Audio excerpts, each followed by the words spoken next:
देखिए, अभी की जिस तरह की परिवार और एजुकेशन की व्यवस्था है, उसमें दोनों तरफ हमको कमियां दिखाई देती हैं।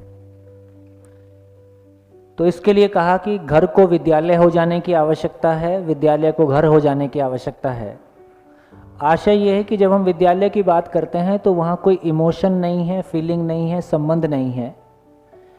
एक छोटी सी घटना के रूप में मैं एक घटना को शेयर करता हूँ। एनआईटी रायपुर के साथ में 2002 में काम शुरू हुआ था।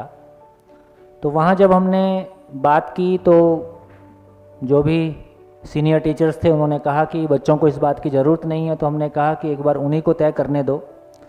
तो एनआईटी रायपुर के लगभग 27 बच्चों के साथ में हमने पहला शिविर किया था। तो वहाँ उसके समापन पे एक लड़के ने जो शेयरिंग की वो हमेशा याद रहती है। उसने कहा कि जब हम स्कूल में पढ़ते हैं तो पेरेंट्स का भी प्यार मिलता है और टीचर्स का भी प्यार मिलता है। टीचर को देख के लगता है कि उसकी ज़िंदगी में मेरी कोई जगह है। जब हम कॉलेज में आते हैं तो पता चलता है कि ना तो टीचर की ज़िंदगी में मेरी कोई जगह है और घर छूट ही गया होता है।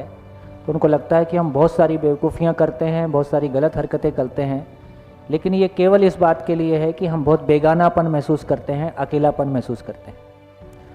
तो विद्यालय को भी देखें तो यदि एक हम कैलकुलेशन करें कि कितने लोगों को सही अर्थों में बच्चों को ज़िंदगी देने में मज़ा आता है इसलिए वो टीचिंग की जॉब करते हैं, और कितने लोगों के लिए वो केवल एक जॉब है, वो किसी स्कूल में मिल गई तो भी ठीक है, किसी फैक्ट्री में मिल जाती तो भी ठीक है, तो हम पाएंगे कि बहुत छोटा प्रतिशत है ऐसे टीचर्स जिनको सही अर्थों में बच्चों को ज़िंदगी देने में मज़ा आता है, इसलिए वो टीचिंग का काम करते हैं। इसका मतलब है कि जब बच्चा एक माँ के आंचल से निकल के स्कूल में जाता है वो उसी प्यार की तलाश में है, उसी माँ जैसी किसी की तलाश में है जो उसका स्वागत कर सके। लेकिन यदि विद्यालय में उसको वो भाव, वो स्वीकार्यता नहीं मिलती है तो विद्यालय उसको बेगाना सा लगता है।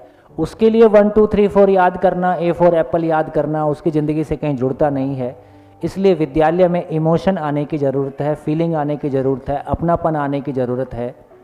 लेकिन घरों का माहौल भी देखें कि वो भी अपने आप में पर्याप्त नहीं है। जैसे जैसे पैसा आता गया, घर 5 स्टार होटल की तरह से सस्ता गया। घर सही अर्थों में हमारे लिए है, हमारे बच्चों के लिए है की बजाय वो पड़ोसियों को दिखाने के लिए है। सब कुछ इतना सजा हुआ हो कि वो बिल्कुल एक सजी हुई चीज़ जैसी दिखाई देता है। तो एक घर सही अर्थों में वो है जहाँ बच्चों को ज़िंदगी मिले, जहाँ माँ बाप उस ज़िंदगी के साथ में जीते हों। इसलिए घर में समझने समझाने का काम तो शायद ड्राइंग रूम उसी भूमिका के लिए था जहाँ परिवार के लोग बैठेंगे, ज़िंदगी पे चर्चा करेंगे। ये ड्राइंग रूम केवल इंतज़ार करता रहता है, कोई आएगा बैठेगा। वहाँ बैठ भी जाते हैं तो आओ चुगली चुगली खेलें, इस पे चर्चा ज़्यादा होती है। तो घरों को भी बदलने की ज़रूरत है, विद्यालयों को भी बदलने की ज़रूरत है। इसलिए कहा कि घर को विद्यालय हो जाने की आवश्यकता है, विद्यालय को घर हो जाने की आवश्यकता है।